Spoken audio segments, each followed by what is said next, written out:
এই যে বন্ধুরা, আমরা দুই যায় মাঠে আসি বলে অনেকেই অনেক কিছু বলে। তো যে যা বলে বলুক, কারোর কথা কখনো কানে দিই না।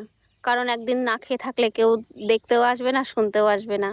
আর আমরা গ্রামের মানুষ, মাঠে আসি, ছাগল নিয়ে আসি, ছাগলের ঘাস কাটি, এতে কোনো লজ্জার কিছু নেই।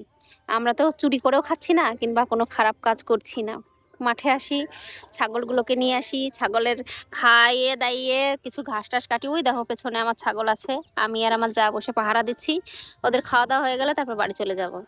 তো অনেকে আবার ভালোও বলে, ভালো ভালো কমেন্টও করে যে দিদিভাই খুব ভালো, তুমি অনেক ভালো কাজ করছো। আবার অনেকে মানে একটু বলে যে ফেসবুকে ভিডিও করো, এত ফলোয়ার্স, তোমাকে কেন ছাগল নিয়ে মাঠে যেতে হবে। তো যে যা বলে বলুক, আমরা যখন প্রথম থেকে এটা করে আসছি, এখন কেন বাদ দেবো বলো তো। তো যাই হোক, সবাই অনেকে হয়তো ভালোর জন্যই বলে, অনেকের হয়তো ভালো লাগে না যে আমি যেহেতু ভিডিও করি, অনেক ফলোয়ার্সও আছে আমার, সবাই ভাবে অনেক ইনকাম, সেইখান থেকে হয়তো বলে, ভালোর জন্যই হয়তো বলে। তো যে যাই বলুক, আমার কোনো অসুবিধে নেই।